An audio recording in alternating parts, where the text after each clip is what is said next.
Hello everyone, മെറ്റീരിയലിൽ mark ചെയ്യാൻ ഉപയോഗിക്കുന്ന പലതരം മാർക്കിംഗ് ടൂൾസ് ആണ് ഇന്ന് കാണിക്കുന്നത്. ഫസ്റ്റ് വൺ നമ്മൾ പണ്ട് മുതലേ ഉപയോഗിക്കുന്ന മാർക്കിംഗ് ചോക്കാണ്. ഇത് ട്രയാങ്കിൾ ഷേപ്പിൽ വരുന്ന ചോക്കാണ് കേട്ടോ. ഈ ചോക്കിന് 1-ന് 3 രൂപ എങ്ങനെയായിരുന്നു റേറ്റ് വരുന്നത്. ഇത് ഞാൻ കുറെ മുമ്പ് വാങ്ങിച്ചതാണ്, ഉപയോഗിക്കാണ്ട് വെച്ചുകൊണ്ടാണ് ഇപ്പൊ ഇത് ബാക്കി വന്നത്.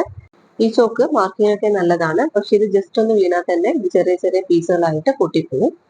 അടുത്ത കാണിക്കുന്ന കുറച്ചുകൂടി ക്വാളിറ്റി കൂടിയ മാർക്കിംഗ് ചോക്കാണ്. ഈ ചോക്ക് മാർക്ക് ചെയ്യാൻ കുറച്ചുകൂടി സ്മൂത്ത് ആണ്, പിന്നെ മറ്റേ ചോക്ക് പോലെ പെട്ടെന്ന് പൊട്ടിപ്പോവുകയില്ല. 10 പീസുള്ള ഒരു ബോക്സ് ആണ് എന്റെ കയ്യിലുള്ളത്. ഇതിന് 20 രൂപയായിരുന്നു. ചോക്കിന്റെ കൂട്ടത്തില് അടുത്ത കാണിക്കാനുള്ളത് പാണ്ട ചോക്സ് ആണ്. അത് എന്റെ കയ്യിൽ കാണിക്കാനില്ല, ഞാൻ ഒരുപാട് ഷോപ്പിൽ തിരക്കിയിട്ടുണ്ടായിരുന്നു, പക്ഷെ എനിക്കത് കിട്ടിയില്ല കേട്ടോ. നിങ്ങൾക്ക് ഓൺലൈനൊക്കെ വാങ്ങിക്കാൻ കിട്ടും. വാനിഷിംഗ് ചോക്ക് എന്നാണ് ഇതിന് പറയുന്നത്, കാരണം നമ്മൾ മാർക്ക് ചെയ്തതിനു ശേഷം അയൺ ചെയ്താല് മാർക്കിംഗ് മെറ്റീരിയലിൽ നിന്ന് വാനിഷ് ആയി പോകും. ഓൺലൈനിൽ ഞാൻ ഇതിന്റെ റേറ്റ് നോക്കിയിരുന്നു. 50 പീസുള്ള ഒരു ബോക്സിന് 400 അടുത്താണ് റേറ്റ് വരുന്നത്. പിന്നെ ഉള്ളത് ഇതുപോലുള്ള മാർക്കിംഗ് പെൻസിൽസ് ആണ്. ഇതിന് 20 or 25 റുപ്പീസ് ആയിരുന്നു. ഞാൻ കുറെ മുമ്പ് വാങ്ങിച്ചതായത് റേറ്റ് കറക്റ്റ് ഓർമ്മയില്ല. ചോക്സ് പോലെ തന്നെ ഈ പെൻസിലും പല കളേഴ്സിലും അവൈലബിൾ ആണ് കേട്ടോ. ഈ പെൻസില് സാധാരണ പെൻസിൽസ് പോലെ നമ്മൾ ഷാർപ്പൺ ചെയ്തെടുക്കുകയല്ല ചെയ്യുന്നത്. ഇതിന്റെ ഇവിടെ ഒരു ത്രെഡ് കാണുന്നില്ലേ, ഇതിങ്ങനെ താഴോട്ട് വലിക്കുക, എന്നിട്ട് ഇതിന്റെ ഈ സൈഡിൽ വരുന്ന തോല് ഇതുപോലെ ഇങ്ങനെ പീൽ ചെയ്തെടുക്കുകയാണ് വേണ്ടത്. അപ്പൊ അത് ഷാർപ്പനായിട്ട് വരും.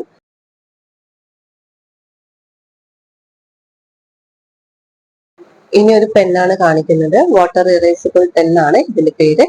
പേര് കേട്ടപ്പോൾ നിങ്ങൾക്ക് മനസ്സിലായിട്ടുണ്ടാവും. വാട്ടർ ഇഷ്ടമാണ് ഇതിന്റെ ഇങ്ക് ഇറേസ് ചെയ്യുന്നത്. ഈ പെന്ന് മെയിൻ ആയിട്ട് നമ്മൾ യൂസ് ചെയ്യുന്നത് എംബ്രോയിഡറിയും ആരിവർക്കൊക്കെ ചെയ്യാൻ വേണ്ടിയിട്ട്, ഫ്ലവേഴ്സിനൊക്കെ ഡിസൈൻ വരയ്ക്കാൻ വേണ്ടിയിട്ടാണ് കേട്ടോ. ഇത് ബ്ലൂ കളറിൽ മാത്രമേ അവൈലബിൾ ആയിട്ടുണ്ടായിരുന്നുള്ളൂ. ഇതിന്റെ റേറ്റ് വരുന്നത് 25 റുപ്പീസ് ആണ്. ഇനി എങ്ങനെയാണ് നമുക്ക് വാട്ടർ വെച്ച് ഇറേസ് ചെയ്ത് നോക്കാം. നമ്മൾ ഡിസൈൻ ചെയ്തതിന് ശേഷം മാർക്കിംഗ് പുറത്തേക്ക് കാണുന്നുണ്ടെങ്കിൽ ഇതുപോലെ വെള്ളം വെച്ചിട്ട് ജസ്റ്റ് ഒന്ന് നനച്ചു കൊടുത്താൽ മതി. അല്ലെങ്കിൽ ഒരു പീസ് തുണിയോ കോട്ടണോ വെള്ളത്തിൽ മുക്കിയിട്ട് ഇതുപോലെ ടച്ച് ചെയ്ത് കൊടുത്താലും മതി കേട്ടോ. ലാസ്റ്റ് വൺ അയൺ ഇറേസിബിൾ പെന്നാണ്. നമ്മൾ മാർക്ക് ചെയ്തതിനു ശേഷം അയൺ ചെയ്യുമ്പോഴാണ് ഇതിന്റെ മാർക്കിംഗ് ഇറേസ് ആവുന്നത്. ഈ പെന്നിന് 10 രൂപയാണ് വരുന്നത്. ഇതും ബ്ലൂ കളറിൽ മാത്രമേ അവൈലബിൾ ആയിട്ടുണ്ടായിരുന്നുള്ളൂ. മെറ്റീരിയലിൽ ഡിസൈൻസ് വരയ്ക്കാൻ വേണ്ടിയിട്ടാണ് ഈ പെന്നും മെയിൻ ആയിട്ട് യൂസ് ചെയ്യുന്നത്. അപ്പോൾ ഡിസൈൻ ഞാൻ വരച്ചിട്ടുണ്ട്. ഇനി നമുക്ക് ഇതിന്റെ മുകളിലൂടെ ഒന്ന് അയൺ ചെയ്ത് നോക്കാം. ജസ്റ്റ് ഒന്ന് അയൺ ചെയ്യുമ്പോഴേക്കും മാർക്കിംഗ് ഫുൾ ആയിട്ട് വാനിഷ് ആയിട്ടുണ്ട്.